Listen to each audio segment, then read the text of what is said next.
ਅੱਜ ਦਾ ਵੀਡੀਓ ਦੇਖਣ ਵਾਲਿਆਂ ਨੂੰ ਸਾਰਿਆਂ ਨੂੰ ਸਤਿ ਸ਼੍ਰੀ ਅਕਾਲ। ਅੱਜ ਜਿਹੜਾ ਮੈਂ ਟੌਪਿਕ ਲੈ ਕੇ ਆ ਰਿਹਾ ਹਾਂ ਉਹ ਹੈ ਦਸ਼ਮਲਵ ਵਾਲੀਆਂ ਸੰਖਿਆਵਾਂ। ਦਸ਼ਮਲਵ ਸੰਖਿਆਵਾਂ, ਇਹਨਾਂ ਸੰਖਿਆਵਾਂ ਦੇ ਵਿੱਚ ਵੀ ਜੇ ਸਾਨੂੰ ਪੂਰਨ ਗਿਆਨ ਨਹੀਂ ਹੈ, ਅਸੀਂ ਗਲਤੀਆਂ ਕਰ ਬੈਠਦੇ ਹਾਂ। ਤੇ ਤੁਹਾਡੇ ਗਿਆਨ ਨੂੰ ਹੋਰ ਜ਼ਿਆਦਾ ਮਜ਼ਬੂਤ ਕਰਨ ਵਾਸਤੇ, ਹੋਰ ਜ਼ਿਆਦਾ ਉਹਦੇ ਵਿੱਚ ਵਾਧਾ ਕਰਨ ਵਾਸਤੇ ਮੈਂ ਇਹ ਜਿਹੜਾ ਲੈਕਚਰ ਲੈ ਕੇ ਆਇਆ ਹਾਂ। ਤੇ ਸਭ ਤੋਂ ਪਹਿਲਾਂ ਤਾਂ ਆ ਸਾਡੇ ਕੋਲ ਚਾਰ ਕੋਈ ਨੰਬਰਸ ਹਨ, ਚਾਰ ਨੰਬਰਸ ਹਨ। ਜਦੋਂ ਤੱਕ ਕੋਮਾ ਨਹੀਂ ਲੱਗਿਆ ਹੈ ਉਦੋਂ ਤੱਕ ਇੱਕ ਹੀ ਉਹ ਜਿਹੜਾ ਅੰਕ ਹੈ। ਤੇ ਇਹਨਾਂ ਚਾਰ ਨੰਬਰਸ ਨੂੰ ਆਪਾਂ ਵਾਧੇ ਕ੍ਰਮ ਦੇ ਵਿੱਚ ਲਿਖਾਂਗੇ, ਅਸੈਂਡਿੰਗ ਆਰਡਰ ਵਿੱਚ ਲਿਖਣ ਦੀ ਟਰਾਈ ਕਰਾਂਗੇ। ਤੇ ਇਹਨਾਂ ਨੂੰ ਦੇਖਾਂਗੇ ਤਾਂ ਸਾਨੂੰ ਜਿਹੜੇ ਹੈ ਨੰਬਰ ਵਿੱਚ ਅਸੈਂਡਿੰਗ ਆਰਡਰ ਦੇ ਵਿੱਚ ਆਪਾਂ ਨੰਬਰ ਲਿਖਣੇ ਹੋਣ ਤਾਂ ਸਭ ਤੋਂ ਪਹਿਲਾਂ ਸਾਨੂੰ ਸਭ ਤੋਂ ਜਿਹੜਾ ਛੋਟਾ ਨੰਬਰ, ਜੇ ਵਾਧੇ ਕ੍ਰਮ 'ਚ ਆਪਾਂ ਲਿਖਣੇ ਹੋਣ ਤਾਂ ਸਭ ਤੋਂ ਪਹਿਲਾਂ ਛੋਟਾ ਦੇਖਣਾ ਆਪਾਂ ਕਿ ਇਹਨਾਂ ਵਿੱਚੋਂ ਕਿਹੜਾ ਹੈ। ਹੁਣ ਧਿਆਨ ਨਾਲ ਆਪਾਂ ਦੇਖਾਂਗੇ ਆਹ ਜਿਹੜੀ ਸੰਖਿਆ ਹੈ 5.2 ਹੈ, ਇਹਨੂੰ 5.2 ਬੋਲਣਾ ਹੈ। ਆਹ ਜਿਹੜੀ ਸੰਖਿਆ ਹੈ 4.938, ਇਹਦੇ ਅੰਕਾਂ ਦੀ ਗਿਣਤੀ ਨਹੀਂ ਕਰਨੀ, ਅੰਕਾਂ ਦੇ ਉੱਪਰ ਨਹੀਂ ਜਾਣਾ। ਤੇ ਇਹਦੇ ਜਿਹੜਾ ਹੈ ਡੈਸੀਮਲ ਤੋਂ ਪਹਿਲਾਂ ਵਾਲਾ ਹਿੱਸਾ ਹੈ ਉਹ ਜਿਹੜਾ ਪੂਰਨ ਹਿੱਸਾ ਹੁੰਦਾ ਹੈ, ਆਹ ਜਿਹੜਾ ਇਹ ਜ਼ਿਆਦਾ ਜਿਹੜਾ ਕਾਊਂਟ ਕਰਦਾ ਦੇਖਣ ਵਾਸਤੇ ਕਿ ਕਿਹੜਾ ਵੱਡਾ ਹੈ ਤੇ ਕਿਹੜਾ ਛੋਟਾ ਹੈ। ਤੇ ਇਸ ਸੰਖਿਆ ਨੂੰ ਜੇ ਅਸੀਂ ਪੜ੍ਹਨਾ ਹੋਵੇ ਤਾਂ ਆਪਾਂ ਪੜਾਂਗੇ 4.938। ਜੇ ਕੋਈ ਇਸ ਤਰ੍ਹਾਂ ਪੜ੍ਹਦਾ ਹੈ 4.938, ਉਹ ਗਲਤ ਹੈ। ਜਿਹੜਾ ਹੈ ਡੈਸੀਮਲ ਤੋਂ ਅਗਲਾ ਜਿਹੜਾ ਹਰੇਕ ਅੰਕ ਹੈ ਉਸ ਨੂੰ ਕੱਲਾ ਕੱਲਾ ਆਪਾਂ ਬੋਲਦੇ ਹਾਂ 4.938। ਤੇ ਅਗਲਾ ਜਿਹੜਾ ਨੰਬਰ ਹੈ ਉਹ 6.1 ਹੈ ਤੇ ਲਾਸਟ ਵਾਲਾ ਜਿਹੜਾ ਨੰਬਰ ਹੈ ਉਹ 8 ਹੈ। ਹੁਣ ਆਪਾਂ ਦੇਖਣਾ ਹੈ ਵੀ ਇਹਨਾਂ ਦੇ ਵਿੱਚੋਂ ਸਭ ਤੋਂ ਛੋਟਾ ਅੰਕ ਜਿਹੜਾ ਹੈ, ਸਭ ਤੋਂ ਛੋਟੀ ਵੈਲਿਊ ਕਿਹੜੀ ਹੈ। ਜੇ ਕਿਸੇ ਨੂੰ ਮੈਂ ਇੰਨੇ ਕਿਲੋਗ੍ਰਾਮ ਖੰਡ ਦੇ ਦੇਵਾਂ, ਇੱਕ ਨੂੰ ਇੰਨੇ ਕਿਲੋਗ੍ਰਾਮ ਦੇ ਦੇਵਾਂ, ਇੱਕ ਨੂੰ ਇੰਨੇ ਕਿਲੋਗ੍ਰਾਮ ਦੇ ਦੇਵਾਂ ਤੇ ਇੱਕ ਨੂੰ ਇੰਨੇ ਕਿਲੋਗ੍ਰਾਮ ਦੇ ਦੇਵਾਂ, ਤਾਂ ਸਭ ਤੋਂ ਜਿਹੜੀ ਘੱਟ ਖੰਡ ਹੈ ਕਿਹੜੇ ਨੂੰ ਮਿਲੂਗੀ। ਹੁਣ ਉਹਦੇ ਵਿੱਚ ਆਪਾਂ ਦੇਖਣਾ ਹੈ। ਤੇ ਆਹ ਜਿਹੜੀ ਹੈ 5 ਕਿਲੋ ਤੋਂ ਕੁਛ ਜ਼ਿਆਦਾ ਹੈ, 5 ਕਿਲੋ ਤੋਂ ਕੁਛ ਜ਼ਿਆਦਾ। ਆਹ ਜਿਹੜੀ ਹੈ 4 ਕਿਲੋ ਤੋਂ ਕੁਛ ਵੱਧ ਹੈ। ਤੇ ਆਹ ਜਿਹੜੀ ਹੈ 6 ਕਿਲੋ ਤੋਂ ਕੁਛ ਵੱਧ ਹੈ। ਤੇ ਆਹ ਪੂਰੀ 8 ਕਿਲੋ ਹੈ। ਇਹਦਾ ਮਤਲਬ ਸਾਨੂੰ ਜਿਹੜਾ ਸਭ ਤੋਂ ਛੋਟਾ ਇਹਦੇ ਵਿੱਚੋਂ ਹੈ ਉਹ 4.938 ਹੈ। ਆਪਾਂ ਕਿਆ ਕਰਨ ਲੱਗੇ, ਇਹਨਾਂ ਨੂੰ ਵੱਧ ਦੇ ਕ੍ਰਮ ਵਿੱਚ ਲਿਖਣ ਲੱਗੇ, ਵੱਧ ਦੇ ਕ੍ਰਮ ਵਿੱਚ ਲਿਖਾਂਗੇ ਆਪਾਂ। ਤਾਂ ਸਭ ਤੋਂ ਪਹਿਲਾਂ ਸਭ ਤੋਂ ਛੋਟੀ ਸੰਖਿਆ ਆ ਗਈ, ਉਹ 4.938 ਹੈ। ਦੇਖਣ ਨੂੰ ਸਾਨੂੰ ਭੁਲੇਖਾ ਵੀ ਲੱਗ ਸਕਦਾ ਹੈ ਕਿ ਇਹ 4 ਅੰਕਾਂ ਦੀ ਹੈ, ਪਰ ਅਜਿਹਾ ਨਹੀਂ ਹੈ। ਤੇ ਫਿਰ ਇਹਨਾਂ ਤੋਂ ਇਹਨੂੰ ਛੱਡ ਕੇ ਬਾਕੀ ਜਿਹੜੀਆਂ ਸੰਖਿਆਵਾਂ ਰਹਿ ਗਈਆਂ 1 2 3, ਇਹਨਾਂ ਦੇ ਵਿੱਚੋਂ ਕਿਹੜੀ ਸੰਖਿਆ ਛੋਟੀ ਹੈ, ਉਹ ਹੈ 5.2। 5.2 ਤੇ ਫਿਰ ਇਹਨਾਂ ਵਿੱਚੋਂ ਛੋਟੀ ਕਿਹੜੀ ਹੈ 6.1 ਤੇ ਲਾਸਟ ਦੇ ਵਿੱਚ ਜਿਹੜਾ ਹੈ ਉਹ 8 ਹੈ। ਇਹ ਸਾਡਾ ਜਿਹੜਾ ਹੈ ਵੱਧਦਾ ਕ੍ਰਮ ਹੈ। ਇਹ ਕਿਹੜਾ ਕ੍ਰਮ ਹੈ, ਵੱਧਦਾ ਕ੍ਰਮ ਹੈ। ਤੇ ਹੁਣ ਆਪਾਂ ਡੈਸੀਮਲ ਦੇ ਸੰਖਿਆਵਾਂ ਜਿਹੜੀ ਹੈ ਉਹਨਾਂ ਦੇ ਯੂਨਿਟ, ਜਿਹੜੇ ਉਹਨਾਂ ਦੇ ਪਲੇਸਿਸ ਹੈ, ਪਲੇਸ ਹਨ, ਉਹਨਾਂ ਦੀ ਗੱਲ ਕਰਦੇ ਹਾਂ। ਜੇ ਕੋਈ ਸਾਡੇ ਕੋਲ ਸੰਖਿਆ ਹੈ 5 6 7 9 3 8 4, ਆਹ ਕੋਈ ਸੰਖਿਆ ਹੈ। ਜੇ ਇਸ ਸੰਖਿਆ ਨੂੰ ਆਪਾਂ ਪੜਾਂਗੇ ਤਾਂ ਇਹ ਜਿਹੜਾ ਇਕਾਈ ਦਾ ਸਥਾਨ ਹੈ, ਯੂਨਿਟ ਪਲੇਸ ਹੈ, ਵਨਸ ਦਾ ਪਲੇਸ ਹੈ, ਉਹ 9 ਹੈ। ਡੈਸੀਮਲ ਤੋਂ ਜਿਹੜਾ ਖੱਬੇ ਪਾਸੇ ਹੁੰਦਾ ਸਥਾਨ, ਉਹ ਜਿਹੜਾ ਇਕਾਈ ਦਾ ਸਥਾਨ ਹੁੰਦਾ ਹੈ।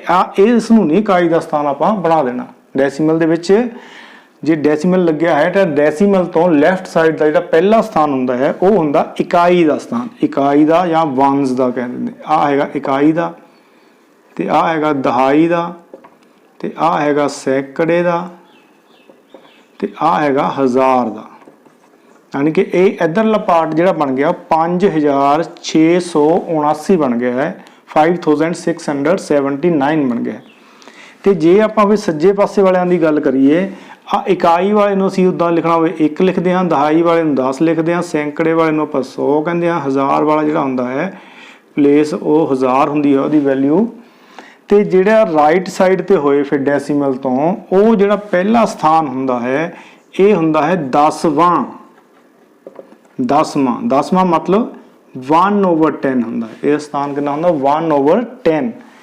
ਤੇ ਆ ਜਿਹੜਾ ਦੂਜਾ ਸਥਾਨ ਹੁੰਦਾ ਹੈ ਇਹ ਹੁੰਦਾ ਹੈ 100ਵਾਂ। 100ਵਾਂ ਮਤਲਬ 1/100, 1/100th ਜਿਹੜਾ ਪਾਰਟ ਹੁੰਦਾ ਹੈ ਇਹ ਦੂਜਾ। ਤੇ ਤੀਜਾ ਜਿਹੜਾ ਹੁੰਦਾ ਹੈ ਉਹ ਹੁੰਦਾ ਹੈ 1000ਵਾਂ।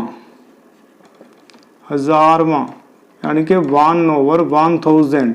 इसी तरह ये तो अगला जो स्थान हो वो 10,000वां, वो तो अगला हो लखवां, वो तो अगला 10 लखवां। इस तरह ਜਿਹੜੇ ਸਥਾਨ ਹੈ ਅੱਗੇ ਅੱਗੇ ਜਾਂਦੇ ਹਨ। ਤੇ ਹੁਣ ਆਪਾਂ ਡੈਸੀਮਲ ਵਾਲੀਆਂ ਕੁਝ ਸੰਖਿਆਵਾਂ ਦਾ ਜੇ ਪਲੱਸ ਕਰਨਾ ਹੈ ਉਹਦੇ ਵਿੱਚ ਵੀ ਬੱਚੇ ਜਿਹੜੇ ਆ ਬਹੁਤ ਗਲਤੀਆਂ ਕਰਦੇ ਹਨ। ਉਹ ਕਰਦੇ ਹਾਂ ਇੱਕ ਸਮ ਹੈ, ਇਹਨਾਂ ਨੂੰ ਪਲੱਸ ਕਰਨਾ ਹੈ, ਇਹਨਾਂ ਨੂੰ ਪਲੱਸ ਕਰਕੇ ਦੇਖਣਾ ਹੈ ਕਿੰਨਾ ਆਨਸਰ ਆਉਂਦਾ ਹੈ। ਇਹਦੇ ਵਿੱਚ ਜਿਹੜੇ ਹੈ ਬੱਚੇ ਜਿਹੜੇ ਆਮ ਕਰਕੇ ਗਲਤੀਆਂ ਕਰਦੇ ਹਨ, ਛੋਟੇ ਬੱਚੇ 6ਵੀਂ 7ਵੀਂ ਦੇ ਵਿੱਚ, ਕੁਝ 10ਵੀਂ ਤੱਕ ਵੀ ਇਹ ਗਲਤੀਆਂ ਜਿਹੜੀਆਂ ਦੁਹਰਾਉਂਦੇ ਹਨ। ਤੇ ਜਦੋਂ ਆਪਾਂ ਇਹਨਾਂ ਦਾ ਸਮ ਕਰਨਾ ਹੈ, ਇਹਨਾਂ ਦਾ ਸਿਰਫ ਇੱਕ ਗੱਲ ਦਾ ਖਿਆਲ ਰੱਖਣਾ ਹੈ ਕਿ ਡੈਸੀਮਲ ਜਦੋਂ ਆਪਾਂ ਉੱਪਰ ਥੱਲੇ ਸੰਖਿਆਵਾਂ ਲਿਖਣੀਆਂ ਹਨ ਤੇ ਡੈਸੀਮਲ ਦੇ ਨੀਚੇ ਜਿਹੜਾ ਹੈ ਡੈਸੀਮਲ ਆਉਣਾ ਚਾਹੀਦਾ ਹੈ। ਫਿਰ ਉਹ ਸੰਖਿਆਵਾਂ ਰਾਈਟ ਸਾਈਡ ਵਾਲੀਆਂ ਰਾਈਟ ਲਿਖੀ ਜਾਣੀਆਂ, ਲੈਫਟ ਸਾਈਡ ਵਾਲੇ ਨੰਬਰ ਜਿਹੜੇ ਡਿਜਿਟ ਹੈ ਉਹ ਲੈਫਟ ਸਾਈਡ 'ਤੇ ਲਿਖਣੇ। ਹੁਣ ਜੇ ਆਪਾਂ ਲਿਖਾਂਗੇ ਇਹਨੂੰ ਕਿਸ ਤਰ੍ਹਾਂ ਲਿਖਾਂਗੇ, 3.5 ਪਹਿਲਾਂ ਆਪਾਂ 3.5 ਲਿਖ ਲਿਆ ਤੇ ਦੂਜੀ ਸੰਖਿਆ ਜਿਹੜੀ ਹੈ ਉਹ ਹੈ 938.76। ਹੁਣ ਤੁਸੀਂ ਕੀ ਕਰੋ, ਪਹਿਲਾਂ ਡੈਸੀਮਲ ਲਿਖ ਲਓ। ਹਾਂ, ਡੈਸੀਮਲ ਥੱਲੇ ਡੈਸੀਮਲ ਲਾ ਲਿਆ ਤੇ ਰਾਈਟ ਸਾਈਡ ਦੇ ਕਿਆ ਹੈ 7 ਹੈ ਤੇ ਅੱਗੇ ਵੱਧ ਜਾਂਦਾ 6 ਹੈ ਤੇ ਲੈਫਟ ਸਾਈਡ ਉਧਰ ਕਿਆ ਹੈ, ਪਹਿਲਾਂ ਇਹਦੇ ਡੈਸੀਮਲ ਦੇ ਨਾਲ ਹੈ 8, ਫਿਰ ਇੱਧਰ ਹੈ 3 ਤੇ ਫਿਰ ਇੱਧਰ ਹੈ 9 ਤੇ ਫਿਰ ਜਦੋਂ ਆਪਾਂ ਤੀਜੀ ਸੰਖਿਆ ਲਿਖਣੀ ਉਹਦਾ ਫਿਰ ਡੈਸੀਮਲ ਜਿਹੜਾ ਹੈ ਥੱਲੇ ਲਿਖਣਾ, ਡੈਸੀਮਲ ਦੇ ਥੱਲੇ ਡੈਸੀਮਲ ਤੇ ਉਹ ਤੋਂ ਅੱਗੇ ਕਿੰਨਾ ਹੈ 3 ਹੈ ਤੇ ਫਿਰ 2 ਹੈ ਤੇ ਲੈਫਟ ਸਾਈਡ ਨੂੰ 5 ਹੈ ਤੇ 1 ਹੈ। ਜੇ ਕਿਸੇ ਬੱਚੇ ਨੇ ਆ ਜਿਹੜਾ ਹੈ ਧਿਆਨ ਦੇ ਨਾਲ ਲਿਖ ਲਿਆ ਤਾਂ ਫਿਰ ਉਹਦੇ ਜੋੜ ਦੇ ਵਿੱਚ ਗਲਤੀ ਨਹੀਂ ਆਉਂਗੀ, ਕਿਉਂਕਿ ਸਾਨੂੰ ਜੋੜ ਤਾਂ ਕਰਨਾ ਆਉਂਦਾ ਹੀ ਹੈ। ਤੇ ਗੱਲ ਕਿਆ ਹੈ, ਸਿਰਫ ਆ ਜਿਹੜਾ ਡੈਸੀਮਲ ਹੈ ਡੈਸੀਮਲ ਦੇ ਨੀਚੇ ਡੈਸੀਮਲ ਲਿਖਣਾ ਹੈ ਤੇ ਫਿਰ ਆਪਾਂ ਜਿਹੜਾ ਕੋਈ ਅੰਕ ਜਿੱਥੇ ਨਹੀਂ ਹੈ ਉੱਥੇ ਆਪਣੇ ਕੋਲੋਂ 0 ਲਗਾ ਸਕਦੇ, ਇੱਥੇ ਵੀ 0 ਲਗਾ ਸਕਦੇ। ਮੋਹਰੇ ਲਾਣੀਆਂ ਚਾਹੁੰਦੇ ਤੁਸੀਂ ਤਾਂ ਮੋਹਰੇ ਵੀ ਜਿਹੜੀਆਂ 0 ਲਗਾ ਸਕਦੇ ਤਾਂ ਕਿ ਸਾਰੇ ਜਿਹੜੇ ਖਾਲੀ ਸਥਾਨ ਹਨ ਉਹ ਭਰ ਜਾਣ। ਤੇ ਫਿਰ ਆਪਾਂ ਸਿੰਪਲੀ ਇਹਨਾਂ ਦਾ ਜੋੜ ਕਰ ਦੇਣਾ ਹੈ। ਆ 2 ਦੇ ਵਿੱਚ 6 ਪਾਏ 8 ਬਣ ਗਏ, 3 ਦੇ ਵਿੱਚ 7 ਪਾਏ 10 ਤੇ 5 15 ਦੇ ਲਾਗੇ 5 ਹਾਸਲ 1 ਕੈਰੀ ਆ ਗਿਆ ਤੇ ਆ ਡੈਸੀਮਲ ਦੇ ਥੱਲੇ ਡੈਸੀਮਲ ਲਗਾਉਣਾ, ਇਹ ਜ਼ਰੂਰ ਖਿਆਲ ਰੱਖਣਾ। ਤੇ ਫਿਰ 3 ਦੇ ਵਿੱਚ 1 ਪਾਏ 4 8 4 12 12 ਤੇ 5 17 ਦੇ ਲਾਗੇ 7 ਹਾਸਲ 1 2 ਤੇ 3 ਤੇ 2 5 ਤੇ ਕੋਈ ਕੈਰੀ ਨਹੀਂ ਹੈ 9 ਤੇ ਇਹਦਾ ਜਿਹੜਾ ਆਨਸਰ ਹੈ ਉਹ ਹੈ 957.58 957.58 ਦਾ ਆਨਸਰ ਆ ਗਿਆ ਹੈ। ਤੇ ਇੱਕ ਆਪਾਂ ਹੁਣ ਮਾਈਨਸ ਦਾ ਸਮ ਵੀ ਇਸੇ ਤਰ੍ਹਾਂ ਕਰਦੇ ਹਾਂ। 312 ਵਿੱਚੋਂ 65.95 ਘਟਾਓ। 312 ਵਿੱਚੋਂ 65.95 ਘਟਾਓ। ਆਪਾਂ ਘਟਾਉਣ ਵੇਲੇ ਆਪਾਂ ਪਹਿਲਾਂ ਇੱਕ ਸੰਖਿਆ ਜਿਹਦੇ ਵਿੱਚੋਂ ਘਟਾਉਣਾ ਹੁੰਦਾ ਉਹਨੂੰ ਉੱਪਰ ਲਿਖ ਲੈਂਦੇ। ਇੱਥੇ ਥੋੜਾ ਧਿਆਨ ਦੇ ਨਾਲ ਤੁਸੀਂ ਕਰਨਾ ਹੈ ਕਿ ਇਹਦੇ ਵਿੱਚ ਤਾਂ 365 ਤੋਂ ਬਾਅਦ ਦਸ਼ਮਲਵ ਹੈ ਪਰ ਇਹਦੇ ਵਿੱਚ ਕਿਤੇ ਦਸ਼ਮਲਵ ਨਹੀਂ ਹੈ। ਫਿਰ ਆਪਾਂ ਕਿੱਥੇ ਦਸ਼ਮਲਵ ਲਗਾਉਣਾ ਹੈ? ਜਿਹਦੇ ਵਿੱਚ ਕਿਤੇ ਵੀ ਦਸ਼ਮਲਵ ਨਾ ਹੋਵੇ ਇਹਦਾ ਮਤਲਬ ਉਹਦੇ ਲਾਸਟ ਵਾਲੀ ਡਿਜਿਟ ਤੋਂ ਬਾਅਦ ਡੈਸੀਮਲ ਹੁੰਦਾ ਹੈ, ਯਾਨੀ ਕਿ ਇੱਥੇ ਦਸ਼ਮਲਵ ਲੱਗਿਆ ਹੋਇਆ ਹੈ ਕਿਉਂਕਿ ਆ ਇਕਾਈ ਦਾ ਸਥਾਨ ਹੈ। ਇਕਾਈ ਦੇ ਸਥਾਨ ਤੋਂ ਬਾਅਦ ਜਿਹੜਾ ਹੈ ਡੈਸੀਮਲ ਲੱਗਿਆ ਹੁੰਦਾ ਹੈ। ਆ 312 ਬਣ ਗਏ ਤੇ ਇਹਦੇ ਨੀਚੇ ਹੁਣ ਲਿਖਣਾ ਹੈ, ਅਸੀਂ ਘਟਾਉਣਾ ਹੈ, ਇਹਦੇ ਵਿੱਚੋਂ ਡੈਸੀਮਲ ਦੇ ਥੱਲੇ ਡੈਸੀਮਲ ਲਾ ਲਿਆ ਤਾਂ ਉਹ ਤੋਂ ਅੱਗੇ ਕਿੰਨਾ ਹੈ 9 ਤੇ 5 ਹੈ ਤੇ ਇੱਧਰ ਕਿੰਨਾ ਹੈ 5 ਨਾਲੇ 6 ਹੈ ਤੇ ਫਿਰ ਆਪਾਂ ਇਹਦੇ ਵਿੱਚੋਂ ਇਹਨੂੰ ਘਟਾ ਦੇਣਾ ਹੈ। ਤੇ ਹੁਣ ਇੱਥੇ ਇੱਕ ਗੱਲ ਦਾ ਹੋਰ ਖਿਆਲ ਰੱਖਣਾ ਕਿ ਜਿਹੜੇ ਅੰਕਾਂ ਜਿਹੜੇ ਖਾਲੀ ਸਥਾਨ ਹਨ ਉੱਥੇ ਆਪਾਂ 0 ਲਾਉਣੀਆਂ ਹੈ ਤਾਂ ਜਿਹੜਾ ਸਾਡਾ ਸਮ ਹੋਣਾ ਹੈ। ਤੇ ਇੱਥੇ 0 ਲਾ ਦਿੱਤੀ ਤੇ ਇੱਥੇ ਵੀ 0 ਲਾ ਦਿੱਤੀ ਤੇ ਇੱਥੇ ਕੋਈ ਨਹੀਂ ਹੈਗਾ ਅੰਕ ਕੋਈ, ਇੱਥੇ ਵੀ ਆਪਾਂ 0 ਲਾ ਦਿੱਤੀ ਤੇ ਹੁਣ ਆਪਾਂ ਮਾਈਨਸ ਕਰ ਦੇਣਾ ਹੈ। ਛੋਟੇ ਬੱਚੇ ਆਮ ਕਰਕੇ ਕੀ ਕਰਦੇ ਹਨ, ਜਲਦੀ ਦੇ ਵਿੱਚ ਇੱਥੇ ਸਿੱਧਾ 5 ਲਗਾ ਦਿੰਦੇ ਹਨ, ਇੱਥੇ 9 ਲਗਾ ਦਿੰਦੇ ਹਨ। ਤੇ ਇਸ ਗੱਲ ਦਾ ਥੋੜਾ ਧਿਆਨ ਰੱਖਣਾ ਕਿਉਂਕਿ ਆਪਾਂ ਉੱਪਰ ਸਿਫਰ ਦੇ ਵਿੱਚੋਂ 5 ਜਿਹੜੇ ਉਹ ਨਹੀਂ ਨਿਕਲਦੇ ਤਾਂ ਆਪਾਂ ਇੱਧਰੋਂ ਕੈਰੀ ਲੈਂਦੇ ਹੁੰਦੇ ਤੇ ਇਹਦੇ ਕੋਲ ਤਾਂ ਖੁਦ ਆਪਣੇ ਕੋਲ ਕੁਝ ਨਹੀਂ ਆਇਆ ਨਹੀਂ, ਫਿਰ ਇਹਨੇ ਗਾਹਾਂ ਇਹਦੇ ਕੋਲੋਂ ਕੈਰੀ ਲੈਣਾ ਤੇ ਇਹਦਾ ਕੈਰੀ ਜੇ ਲੈ ਲਿਆ ਇੱਕ ਇਹਨੇ, ਇੱਥੇ 1 ਰਹਿ ਗਿਆ ਤੇ ਇੱਥੇ ਜਿਹੜੇ ਬਣ ਗਏ 10 ਤੇ 10 ਨੇ ਫਿਰ ਇੱਕ ਅੱਗੇ ਕੈਰੀ ਕਰ ਦਿੱਤਾ, ਇੱਥੇ ਰਹਿ ਗਏ 9 ਤੇ ਇੱਥੇ ਬਣ ਗਏ ਫਿਰ 10। ਹੁਣ ਸਾਡੇ ਕੋਲ ਇਹ ਅੰਕਾਂ ਦੀ ਪੋਜੀਸ਼ਨ ਹੈ ਤੇ ਫਿਰ ਆਪਾਂ 10 ਦੇ ਵਿੱਚੋਂ 5 ਕੱਢ ਦੇਣੇ, 5 ਬਣ ਗਿਆ ਤੇ 9 ਦੇ ਵਿੱਚੋਂ 9 ਕੱਢ ਦਈਏ ਆਪਾਂ 0 ਬਣ ਗਿਆ। ਫਿਰ ਡੈਸੀਮਲ ਦੇ ਥੱਲੇ ਡੈਸੀਮਲ ਲੱਗ ਜਾਊਗਾ ਤੇ ਇੱਥੇ ਹੁਣ 1 ਰਹਿ ਗਿਆ ਹੈ ਕਿਉਂਕਿ ਇੱਕ ਜਿਹੜਾ ਕੈਰੀ ਦੂਜੇ ਪਾਸੇ ਹਾਸਲ ਚਲਾ ਗਿਆ ਹੈ। ਤੇ ਫਿਰ 1 ਦੇ ਵਿੱਚੋਂ 5 ਨਹੀਂ ਨਿਕਲੂਗੇ ਤਾਂ ਇੱਧਰੋਂ ਅਸੀਂ ਫਿਰ ਜਿਹੜਾ ਹਾਸਲ ਲਵਾਂਗੇ ਤਾਂ ਇੱਥੇ 1 ਦੀ ਥਾਂ ਤੇ ਫਿਰ 0 ਬਣ ਗਿਆ ਕਿਉਂਕਿ ਇੱਧਰ ਹਾਸਲ ਦੇ ਤਾਂ ਇੱਥੇ ਮੂਹਰੇ 1 ਲੱਗ ਗਿਆ, ਇੱਥੇ ਜਾਣ ਕੇ 11 ਬਣ ਗਏ ਤੇ 11 ਵਿੱਚੋਂ 5 ਕੱਢਾਂਗੇ ਤਾਂ ਸਾਡੇ ਕੋਲ ਕਿੰਨਾ ਬਣ ਗਿਆ 6 ਤੇ ਇੱਥੇ ਫਿਰ 0 ਵਿੱਚੋਂ 6 ਨਿਕਲਣ ਨੂੰ ਫਿਰ ਮੁਸ਼ਕਿਲ ਆਉਣੀ ਹੈ। ਫਿਰ ਇੱਧਰੋਂ ਹਾਸਲ ਲਵਾਂਗੇ ਤੇ ਇੱਥੇ 0 ਦੇ ਮੂਹਰੇ 1 ਲੱਗ ਗਿਆ ਤੇ 3 ਦੀ ਥਾਂ ਤੇ 2 ਰਹਿ ਗਏ 10 ਵਿੱਚੋਂ 6 ਕੱਢੇ 4 ਤੇ ਇੱਥੇ 2 ਰਹਿ ਗਏ ਤੇ ਇਹਦਾ ਜਿਹੜਾ ਆਨਸਰ ਹੈ 246.05 ਜਿਹੜਾ ਹੈ ਇਹਦਾ ਆਨਸਰ ਆ ਗਿਆ ਹੈ।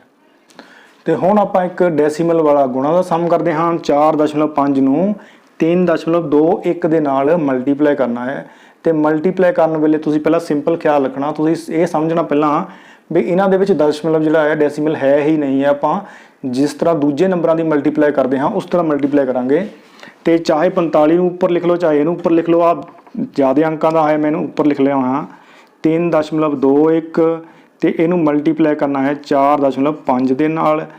ਤੇ ਮਲਟੀਪਲਾਈ ਕਰਨ ਵੇਲੇ ਸਾਡੇ ਲਈ ਜ਼ਰੂਰੀ ਨਹੀਂ ਹੈ ਕਿ ਡੈਸੀਮਲ ਦੇ ਥੱਲੇ ਡੈਸੀਮਲ ਲਾਣਾ, ਤੇ ਪਲੱਸ ਕਰਨਾ ਹੋਵੇ ਜਾਂ ਮਾਈਨਸ ਕਰਨਾ ਹੋਵੇ ਫਿਰ ਜਿਹੜਾ ਹੈ ਬਹੁਤ ਜ਼ਰੂਰੀ ਹੈ, ਉਹ ਤੋਂ ਬਿਨਾਂ ਜਿਹੜਾ ਸਵਾਲ ਗਲਤ ਹੋ ਜਾਊਗਾ। ਇਹਦੇ ਵਿੱਚ ਜਦੋਂ ਆਪਾਂ ਗੁਣਾ ਕਰਨੀ ਹੈ ਤਾਂ ਡੈਸੀਮਲ ਦਾ ਜ਼ਰੂਰੀ ਨਹੀਂ ਹੈ, ਤੇ ਸਮਝ ਲੈਣਾ ਵੀ ਸਮਝ ਲਓ ਇੱਥੇ ਡੈਸੀਮਲ ਹੈ ਹੀ ਨਹੀਂ, ਆਪਾਂ ਦਿਮਾਗ ਦੇ ਵਿੱਚ ਰੱਖ ਲੈਣਾ ਵੀ ਇੱਥੇ ਡੈਸੀਮਲ ਹੈ ਹੀ ਨਹੀਂ ਹੈ।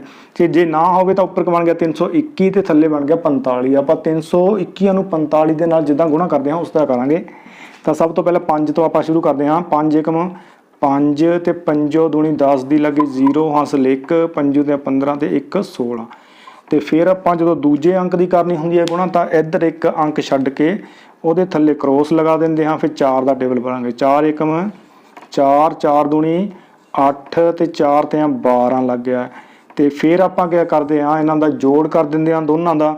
ਤੇ ਇੱਥੇ 5 ਬਣ ਗਏ, ਇੱਥੇ 4 ਬਣ ਗਏ, 8 6 14 ਲੱਗੇ 4 ਹਾਸਲ 1, 2 1 3, 3 ਦੇ ਵਿੱਚ 1 ਹਾਸਲ ਪਾਇਆ 4 ਤੇ ਇੱਧਰ ਵੀ 4 ਲੱਗੇ। ਤੇ ਜੇ ਤਾਂ ਇਹ ਹੁੰਦਾ ਸਾਡੇ ਕੋਲ 321 ਨਾਲੇ 45 ਦੀ ਗੁਣਾ ਕਰਨੀ ਹੁੰਦੀ ਤਾਂ ਸਾਡੇ ਕੋਲ ਆਹ ਆਨਸਰ ਆ ਜਾਣਾ ਸੀ। ਹੁਣ ਇਹ ਆਨਸਰ ਆਉਣ ਤੋਂ ਬਾਅਦ ਜਿਹੜਾ ਹੈ ਇਹ ਗੱਲ ਜਿਹੜੀ ਹੈ ਤੁਸੀਂ ਧਿਆਨ ਨਾਲ ਦਿਮਾਗ 'ਚ ਬਿਠਾਣੀ, ਡੈਸੀਮਲ ਜਦੋਂ ਲਗਾਉਣੇ। ਤੇ ਜਦੋਂ ਆਪਾਂ ਆਨਸਰ ਦੇ ਵਿੱਚ ਹੁਣ ਡੈਸੀਮਲ ਲਗਾਉਣੇ ਹਨ ਤੇ ਦੋਨਾਂ ਦੇ ਆਪਾਂ ਡੈਸੀਮਲ ਤੋਂ ਬਾਅਦ ਵਾਲੇ ਅੰਕ ਗਿਣ ਲੈਣੇ ਕਿੰਨੇ ਆ। ਇੱਥੇ ਡੈਸੀਮਲ ਤੋਂ ਬਾਅਦ ਦਸ਼ਮਲਵ ਤੋਂ ਬਾਅਦ ਕਿੰਨੇ ਅੰਕ ਹਨ, 1 2 ਅੰਕ ਹਨ। ਇੱਥੇ ਮੈਂ 2 ਲਿਖ ਲਏ। ਤੇ ਥੱਲੇ ਵਾਲੇ ਦੇ ਡੈਸੀਮਲ ਤੋਂ ਬਾਅਦ ਕਿੰਨੇ ਅੰਕ ਹਨ, 1 ਅੰਕ ਹੈ। 1 ਅੰਕ ਹੈ, ਇਹਨਾਂ ਦੋਨਾਂ ਨੂੰ ਜੋੜ ਦੇਣਾ 3 ਅੰਕ। ਯਾਨੀ ਕਿ ਜਿਹੜਾ ਉੱਤਰ ਹੋਣਾ ਉਹਦੇ ਵਿੱਚ ਰਾਈਟ ਸਾਈਡ ਤੇ 3 ਅੰਕ ਛੱਡਣੇ ਹਨ। ਦੋਨਾਂ ਦਾ ਜਿੰਨਾ ਜੋੜ ਆਉਂਦਾ ਹੈ ਉਨੇ ਅੰਕ ਛੱਡਣੇ ਹਨ। ਤੇ ਇਹਦਾ ਮਤਲਬ 1 2 3 ਛੱਡ ਕੇ ਇੱਥੇ ਡੈਸੀਮਲ ਲੱਗ ਜਾਊਗਾ ਤੇ ਆਹ ਸਾਡਾ ਜਿਹੜਾ ਹੈ ਆਨਸਰ ਆ ਜਾਊਗਾ। ਜੇ ਇੱਥੇ ਵੀ ਡੈਸੀਮਲ ਤੋਂ ਬਾਅਦ 2 ਅੰਕ ਹੁੰਦੇ, ਇੱਥੇ ਵੀ ਡੈਸੀਮਲ ਲੱਗਿਆ ਹੁੰਦਾ ਤਾਂ ਉਹਦੇ ਬਾਅਦ ਵੀ 2 ਅੰਕ ਹੁੰਦੇ ਤਾਂ ਬਾਕੀ ਸਮ ਸਾਰਾ ਇਸੇ ਤਰ੍ਹਾਂ ਹੋ ਜਾਣਾ ਸੀ। ਸਿਰਫ ਡੈਸੀਮਲ ਜਦੋਂ ਲੱਗਣਾ ਸੀ ਤਾਂ 2 ਇਹਦੇ ਛੱਡ ਹੋਣੇ ਸੀ, 2 ਇਹਦੇ ਛੱਡ ਹੋਣੇ ਸੀ ਤੇ 4 ਅੰਕ ਛੱਡ ਹੋ ਜਾਣੇ ਸੀ, 1 2 3 4। ਫਿਰ ਡੈਸੀਮਲ ਜਿਹੜਾ ਸਾਡਾ ਦਸ਼ਮਲਵ ਇੱਥੇ ਲੱਗਣਾ ਸੀ। ਤੇ ਹੁਣ ਆਪਾਂ ਡੈਸੀਮਲ ਵਾਲੀਆਂ ਸੰਖਿਆਵਾਂ ਦਾ ਡਿਵੀਜ਼ਨ ਜਿਹੜਾ ਹੈ ਕਿਸ ਤਰ੍ਹਾਂ ਕਰਨਾ ਹੈ, ਉਹਨਾਂ ਨੂੰ ਡਿਵਾਈਡ ਕਿਸ ਤਰ੍ਹਾਂ ਕਰਨਾ ਹੈ ਉਹ ਸਿੱਖਦੇ ਹਾਂ। ਆਹ ਇੱਕ ਸਮ ਹੈ ਸਾਡੇ ਕੋਲ 12.5 ਨੂੰ ਭਾਗ ਕਰਨੀ ਹੈ 0.05 ਦੇ ਨਾਲ। 12.5 ਨੂੰ 0.05 ਦੇ ਨਾਲ ਭਾਗ ਕਰਨੀ ਹੈ ਤੇ ਆਪਾਂ ਇਹ ਕਰਦੇ ਹਾਂ। ਤੇ ਇਹਦੇ ਵਿੱਚ ਥੋੜਾ ਜਿਹਾ ਤੁਸੀਂ ਇਹ ਸਿੱਖ ਲਓ, ਜੇ ਡੈਸੀਮਲ ਵਾਲੀ ਸੰਖਿਆ ਹੈ ਉਹਦਾ ਜੇ ਅਸੀਂ ਡੈਸੀਮਲ ਹਟਾਉਣਾ ਹੋਵੇ ਉਹਨੂੰ P/Q ਫਾਰਮ ਦੇ ਵਿੱਚ ਹੀ ਲਿਖਣਾ ਹੋਵੇ ਤਾਂ ਆਪਾਂ ਕਿਸ ਤਰ੍ਹਾਂ ਲਿਖਦੇ ਹਾਂ, ਬਹੁਤ ਈਜ਼ੀ ਹੈ। ਜੇ ਆਪਾਂ 12.5 ਦਾ ਜਿਹੜਾ ਡੈਸੀਮਲ ਹਟਾਉਣਾ ਹੈ ਤਾਂ ਤੁਸੀਂ ਸਿੰਪਲੀ ਕਿਆ ਕਰੋ, ਪਹਿਲਾਂ ਡੈਸੀਮਲ ਤੋਂ ਬਿਨਾਂ ਜੋ ਸੰਖਿਆ ਬਣ ਗਈ ਹੈ ਉਹ ਲਿਖ ਲਓ। ਡੈਸੀਮਲ ਆਪਾਂ ਹਟਾ ਦਿੱਤਾ, ਕਿੰਨਾ ਬਣ ਗਿਆ 125 ਤੇ ਉਹਦੇ ਓਵਰ ਲੱਗਣਾ ਹੈ 1 ਦੇ ਨਾਲ 19 ਜ਼ੀਰੋਆਂ ਲੱਗਣੀਆਂ ਹਨ ਜਿੰਨੇ ਡੈਸੀਮਲ ਤੋਂ ਬਾਅਦ ਉੱਪਰ ਅੰਕ ਹੋਣ। ਡੈਸੀਮਲ ਤੋਂ ਬਾਅਦ ਜਿੰਨੇ ਅੰਕ ਹੋਣ, ਇੱਕ ਹੀ ਅੰਕ ਹੈ, ਇਹਦਾ ਮਤਲਬ ਇੱਥੇ 1 ਦੇ ਨਾਲ ਇਸ ਨੂੰ ਡਿਵਾਈਡ ਹੋ ਜਾਣਾ ਹੈ। ਤੇ ਯਾਨੀ ਕਿ ਆ ਜਿਹੜਾ 12.5 ਹੁੰਦਾ ਉਹ ਕਿੰਨਾ ਹੁੰਦਾ, 125 ਨੂੰ ਜੇ 10 ਨਾਲ ਭਾਗ ਕਰ ਦਈਏ ਤਾਂ 12.5 ਹੁੰਦਾ ਹੈ। ਤੇ ਫਿਰ ਭਾਗ ਦੀ ਜਗ੍ਹਾ ਤੇ ਭਾਗ ਦਾ ਨਿਸ਼ਾਨ ਤੇ ਇਹਦਾ ਫਿਰ ਆਪਾਂ ਡੈਸੀਮਲ ਹਟਾਉਣਾ ਹੈ। ਜੇ ਡੈਸੀਮਲ ਹਟਾ ਦਈਏ ਤਾਂ ਇਹ ਬਣ ਗਿਆ ਸਾਡੇ ਕੋਲ, ਜੇ ਡੈਸੀਮਲ ਹਟਾ ਦਈਏ 0.05 0.05 ਤੇ 5 ਦੇ ਮੋਹਰੇ ਜੇ ਸਿਫਰਾਂ ਲੱਗੀਆਂ ਹੋਣ ਤਾਂ ਉਹਨਾਂ ਦੀ ਕੋਈ ਮਤਲਬ ਨਹੀਂ ਹੁੰਦਾ, ਉਹਨਾਂ ਦਾ ਕੋਈ ਮੀਨਿੰਗ ਨਹੀਂ ਹੁੰਦਾ, ਤਾਂ ਅਸੀਂ ਉਹਨੂੰ ਇਕੱਲਾ ਹੀ 5 ਲਿਖਦੇ ਹਾਂ।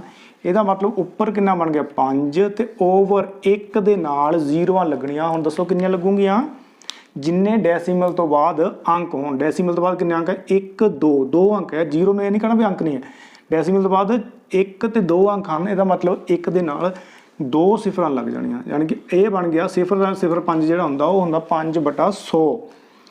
ਤੇ ਫਿਰ ਇਹਦੇ ਬਾਅਦ 'ਚ 125/10 ਜੇ ਇੱਦਾਂ ਭਾਗ ਹੋਵੇ ਪ੍ਰਮੇਯ ਸੰਖਿਆਵਾਂ ਦੇ P/Q ਵਾਲਿਆਂ ਦੀ ਤਾਂ ਉਹਦਾ ਕਿਆ ਹੁੰਦਾ ਹੈ ਨਿਯਮ, ਇਸ ਨੂੰ ਵੀ ਧਿਆਨ ਨਾਲ ਸਮਝਣਾ, ਜਿਹੜਾ ਕਿ ਧਿਆਨ ਨਾਲ ਦੇਖਣਾ। ਆਪਾਂ ਪਹਿਲੀ ਸੰਖਿਆ ਇਸੇ ਤਰ੍ਹਾਂ ਲਿਖ ਲੈਂਦੇ 125/10 ਇਸੇ ਤਰ੍ਹਾਂ ਲਿਖ ਲਿਆ। ਭਾਗ ਦੀ ਜਗ੍ਹਾ ਤੇ ਮਲਟੀਪਲਾਈ, ਡਿਵਾਈਡ ਦੀ ਜਗ੍ਹਾ ਤੇ ਕਾਹਦਾ ਨਿਸ਼ਾਨ ਪਾ ਦਿੰਦੇ ਆ, ਮਲਟੀਪਲਾਈ ਦਾ। ਤੇ ਉਹ ਤੋਂ ਅਗਲੀ ਜੋ ਸੰਖਿਆ ਹੈ ਉਹਦਾ ਉਲਟ ਕ੍ਰਮ ਕਰ ਦੇਣਾ ਸੀ, ਕਿਉਂਕਿ ਭਾਗ ਦੀ ਜਗ੍ਹਾ ਤੇ ਮਲਟੀਪਲਾਈ ਕਰ ਦਿੱਤਾ ਤਾਂ ਫਿਰ ਉਹਦਾ ਅਗਲੀ ਸੰਖਿਆ ਹੈ ਉਹਦਾ ਉਲਟ ਕ੍ਰਮ ਕਰਨਾ। यानी कि 5/100 ਨੂੰ ਆਪਾਂ ਲਿਖ ਲਿਆ 100/5, 100/5। ਤੇ ਹੁਣ ਇਸ ਚੀਜ਼ ਨੂੰ ਆਪਾਂ ਸੋਲਵ ਕਰ ਲੈਣਾ ਹੈ। ਸਾਨੂੰ ਪਤਾ ਹੈ ਜਦੋਂ ਮਲਟੀਪਲਾਈ ਹੋਵੇ ਤਾਂ ਉੱਪਰ ਨਾਲੇ ਥੱਲੇ ਵਾਲੇ ਆਪਾਂ ਅੰਸ਼ ਨਾਲੇ ਹਰਾਂ ਨੂੰ ਕੈਂਸਲ ਕਰ ਦਿੰਦੇ ਹਾਂ। ਆਹ ਇੱਕ 0 ਹੈ ਤੇ ਆਹ 0 ਹੈ, ਯਾਨੀ ਕਿ 10 ਦੇ ਟੇਬਲ ਦੇ ਵਿੱਚ ਕੱਟ ਗਈਆਂ। 10 × 10, 10 ਹੋਇਆ 100 ਤੇ ਆਹ 5 ਦੇ ਟੇਬਲ 'ਚ 5 × 5 ਤੇ 5 ਦੂਣੀ 10 ਤੇ ਫਿਰ ਥੱਲੇ ਤਾਂ 1 1 ਹੀ ਬਚ ਗਿਆ ਹੈ ਤੇ ਉੱਪਰ 125 × 2, 125 ਨੂੰ ਜੇ 2 ਨਾਲ ਮਲਟੀਪਲਾਈ ਕਰਾਂਗੇ ਤਾਂ 250 ਤੇ ਬਟਾ 1 × 1, 250 ਬਟਾ 1 ਨੂੰ ਆਪਾਂ 250 ਹੀ ਲਿਖਦੇ ਹਾਂ। ਇੰਨਾ ਜਿਹੜਾ ਹੈ ਸਾਡਾ ਆਨਸਰ ਆ ਗਿਆ ਹੈ।